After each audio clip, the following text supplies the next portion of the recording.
Hello, नमस्ते, मैं Abhishek. Welcome to my YouTube channel जिसका नाम है रोचक कहानियाँ। तो हाँ, आप भी अगर मेरे यूट्यूब चैनल को सब्सक्राइब नहीं किए हैं तो प्लीज़ सब्सक्राइब ज़रूर कर लें, क्योंकि मैं रोज़ प्रतिदिन में अच्छी अच्छी कहानियाँ लेकर आता हूँ।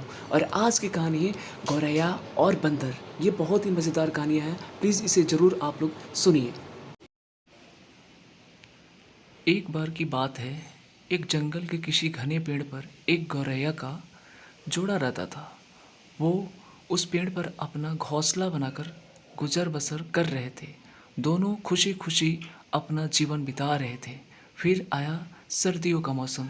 इस बार बहुत ही कड़ाके की ठंड पड़ने लगी। ठंड से बचने के लिए एक दिन कुछ बंदर उस पेड़ के नीचे ठिठुरते हुए पहुँचे। तेज ठंडी हवाओं से सभी बंदर कांप रहे थे और बहुत ही परेशान थे। पेड़ के नीचे बैठने के बाद वो आपस में बात करने लगे कि काश कहीं से आग सेकने को मिल जाती तो ठंड दूर हो जाती। उसी बीच एक बंदर की नज़र पास पड़ी सूखी पत्तियों पर पड़ी। उसने दूसरे बंदर से कहा, चलो इन सूखी पत्तियों को इकट्ठा करके जलाते हैं। उन बंदरों ने पत्तियों को एक एक करके इकट्ठा किया और उन्होंने जलाने का उपाय करने लगे। ये सब पेड़ पर बैठी गौरैया देख रही थी। ये सब देखकर उससे रहा नहीं गया और वो बंदर से बोल पड़ी, तुम लोग कौन हो? देखने में तो तुम आदमियों की तरह लग रहे हो, हाथ पैर भी है। तुम अपना घर बनाकर क्यों नहीं रहते? गौरैया की बात सुनकर ठंड से कांप रहे बंदर चिढ़ गए और बोले, तुम अपना काम करो, हमारे काम में पड़ने की ज़रूरत नहीं है। इतना कहने के बाद वो फिर आग जलाने के बारे में सोचने लगे और अलग अलग तरीके अपनाने लगे। इतने में बंदरों की नज़र एक जुगनू पर पड़ी।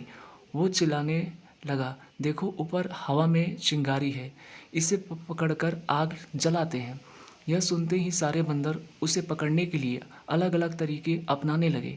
ये देख चिड़िया फिर बोल पड़ी, यह जुगनू है, इससे आग नहीं सुलझेगी। तुम लोग दो पत्थर के घिस कर आग जला सकते हो। बंदरों ने चिड़िया की बात को अनसुना कर दिया। कई कोशिशों के बाद उन्होंने जुगनू को पकड़ लिया और फिर उससे आग जलाने की कोशिश करने लगे, पर वो इस काम में कामयाब नहीं हो पाए और जुगनू उड़ गया। इससे बंदर निराश हो गए।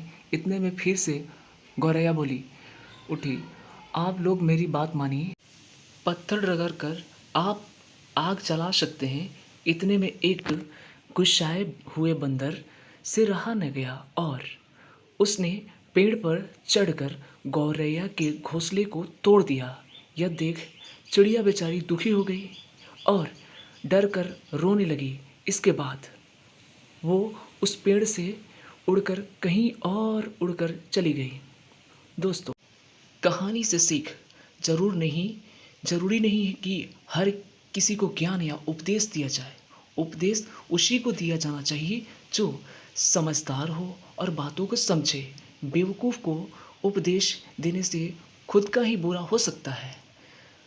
मुझे विश्वास है कि मेरी कहानी आप लोगों की बहुत ही अच्छी लगी होगी। तो अगर आप लोगों की हमारी कहानी अच्छी लग रही है तो प्लीज़ हमारे यूट्यूब चैनल रोचक कहानियों को ज़रूर सब्सक्राइब कर लें। धन्यवाद।